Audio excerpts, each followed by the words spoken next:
This channel does not promote any violent, harmful, or illegal activities. All content provided by this channel is meant for an educational purpose only.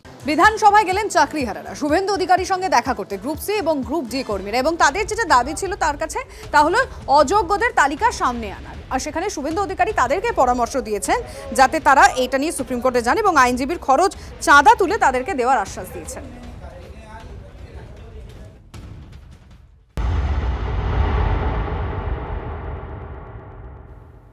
গতকাল আমরা দেখেছিলাম যে মঞ্চ খুলে দিচ্ছে সেনা এবং মেয়র রোডে পৌঁছে গিয়েছিলাম তৃণমূল সুপ্রিমো মমতা বন্দ্যোপাধ্যায়। আর আজ আমরা কি দেখলাম? আজ দেখলাম সেনার গাড়ি আটকালো পুলিশ। তৃণমূলের মঞ্চ খোলা নিয়ে সংঘাতের পর ফের মুখোমুখি সেনা পুলিশ। সেনার ট্রাক থামায় কলকাতা পুলিশ। ইতিমধ্যেই এই ছবি ভাইরাল হয়ে গিয়েছে। রাইটার্স বিল্ডিং এর সামনে মুখোমুখি সেনা এবং কলকাতা পুলিশ। বিপজ্জনকভাবে চালানো হচ্ছিল সেনার ট্রাক, এমনটাই পুলিশ সূত্রে খবর। সেনা ট্রাকের পিছনেই ছিল সিপির গাড়ি। লালবাজারে যাচ্ছিলেন কলকাতার পুলিশ কমিশনার। ট্রাফিক আইন না মেনেই ভুল লেনে ঢুকে পড়ে সেনা ট্রাক, দাবি কলকাতা পুলিশের। বুঝতে পারেননি বলে দাবি সেনাকর্মীর। সিগন্যাল খোলা ছিল তাই এগিয়ে যায় ট্রাক, দাবি সেনার। পিছনে সিপির গাড়ি ছিল তা জানা ছিল না, জানিয়েছে সেনা। হেয়ার স্ট্রিট থানায় পুলিশ অফিসারদের সঙ্গে কথা হয় সেনা আধিকারিকদের, আর আলোচনার পর ছেড়ে দেওয়া হয় ট্রাক, মানে সেনার ট্রাক। ফোর্ট উইলিয়ামে ফিরে যায় সেনার ট্রাক। এই ট্রাকটি কিছু সময় আগে যখন ফোর্ট উইলিয়ামের দিক থেকে রিজার্ভ ব্যাংক হয়ে রাইটার্সের সামনে থেকে আসছিল, ঠিক সেই সময় তার এই গাড়িটির পিছনেই কিন্তু ছিল সিপির convoy, Kolkata police commissioner Manoj ভার্মার কনভয় ছিল। এবং যেটা অভিযোগ সামনে উঠে আসছে, এই গাড়িটি বিপজ্জনকভাবে ড্রাইভ করা হচ্ছিল, আর যার দরুন কলকাতার পুলিশ কমিশনারের গাড়ি একটা বড়সড় বিপদের সম্মুখীন হতে পারত। আর তার ফলে ঠিক এই জায়গাতে যখন এসে পৌঁছয়, কর্তব্যরত যারা ট্রাফিক সার্জেন্টরা ছিলেন বা ট্রাফিকের যারা অফিসিয়ালরা ছিলেন, তারা কিন্তু এই গাড়িটিকে ইতিমধ্যেই আটক করেছে। আমরা আরও দেখানোর চেষ্টা করব। গাড়িটির পাশাপাশি সেনা অফিসার যারা ছিলেন তারা এই মুহূর্তে এখানে রয়েছেন। हाँ, तो यहाँ पे पार्टीशन है। हमको तो ना ध्यान नहीं पड़ा कि हमको तो इधर ही जाना है, रेड लाइट है। अगर इधर खुल जाएगा तो गाड़ी इधर जाने वाला इधर चला जाएगा। একটা যে পরিস্থিতি, যে একটা সমস্যা তৈরি হয়েছিল, সেই বিষয়টা তিনি এক প্রকার স্বীকার করছেন। তবে এখনও পর্যন্ত যেটা আমরা জানতে পারছি, যারা সেনার যারা অফিসিয়ালরা রয়েছেন তারা ইতিমধ্যে ফোর্ট উইলিয়ামে তাদের যারা ঊর্ধ্বতন আধিকারিকরা রয়েছেন তাদের সঙ্গে যোগাযোগ করছেন। হ্যাঁ, থানায় নিয়ে যাচ্ছেন, থানায় সামনেই হেয়ার স্ট্রিট থানার একটি গাড়ি আমরা দেখতে পাচ্ছি গেল, যে গাড়িতে একজন অফিসার রয়েছেন কলকাতা পুলিশের, এবং তার পিছনেই কিন্তু সেনাবাহিনীর এই গাড়িটিও রওনা দিয়েছে। অর্থাৎ প্রয়োজনে আইনি যে পদক্ষেপ, সেই পদক্ষেপ নেওয়ার প্রস্তুতি নেওয়া হতে পারে, এমনটাই কিন্তু জানতে পারছি।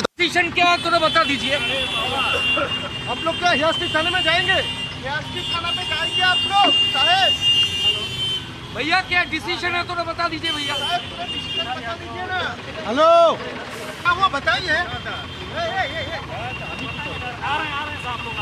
गाड़ी बंद कर दीजिए ना।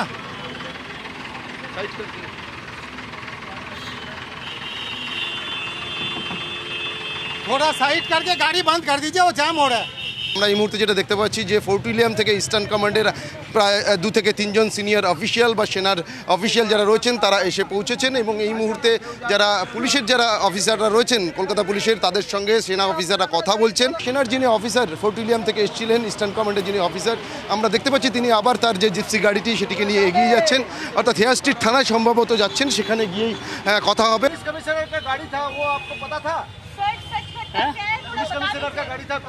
वो हमको पता नहीं था, हम तो आ रहे थे, उस टाइम पुलिस लगा हुआ था, हमको पता था वो।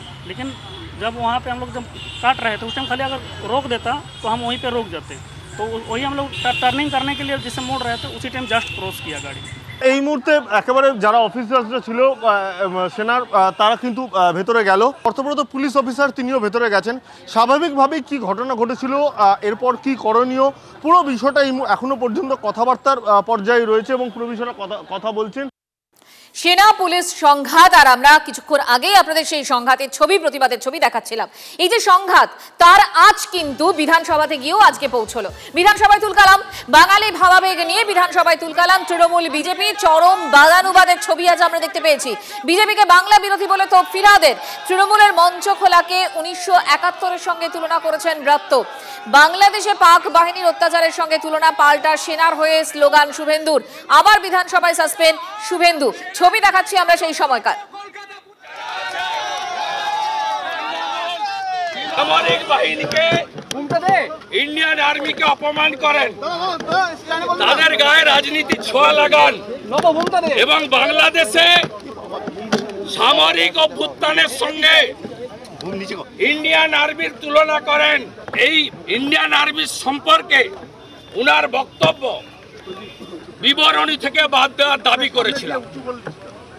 অরূপ বিশ্বাসের নির্দেশে এই স্পিকার বিমান ব্যানার্জি, যার মেরুদণ্ড নেই, তিনি অরূপ বিশ্বাসের কথায় অফিসিয়াল প্রস্তাব না এনে তার চেয়ার থেকে তিনি বিরোধী দলনেতাকে সাসপেন্ড করেন। ভারতীয় সেনার হয়ে বলার জন্য, ভারতীয় সেনাকে অপমান এবং রাজনীতিকরণের বিরুদ্ধে আওয়াজ তোলার জন্য বিরোধী দলনেতাকে সাসপেন্ড করা হয়েছে। আমি গর্বিত ভারতীয়, আমি আমার সেনার জন্য গর্ব অনুভব করি এবং তৃণমূল পাকিস্তানের দালাল বলছে মমতা ব্যানার্জিকে দেখে ভয়ে ভারতীয় সেনা পালিয়েছে। এর থেকে দেশ বিরোধী কথা আর হতে পারে না। তৃণমূল হায় হায়। প্রদেশ কংগ্রেসে হামলার ঘটনায় রাকেশ সিং এখনো কিন্তু অধরা। পুলিশ এখনো পর্যন্ত তাকে গ্রেফতার করতে পারেনি। আর ঠিক তারই প্রতিবাদে আজকে একেবারে বিধানসভার সামনে যুব কংগ্রেসের তরফ থেকে বিক্ষোভ দেখানো হয়। কিন্তু বিক্ষোভ দেখানোর পর তৎক্ষণাৎ তাদেরকে প্রিজন ভ্যানে তোলা হয় একেবারে চ্যাংদোলা করে।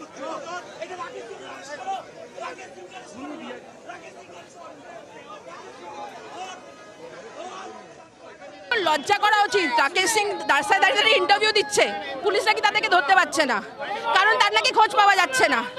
এদিকে চারিদিকে তার ফোন কল চলছে, তার প্রোটেস্ট চলছে, তার ছেলে মেয়েকে ধরা যাচ্ছে, তাকে ধরা যাচ্ছে না। এটা হাস্যকর একটা পরিস্থিতি।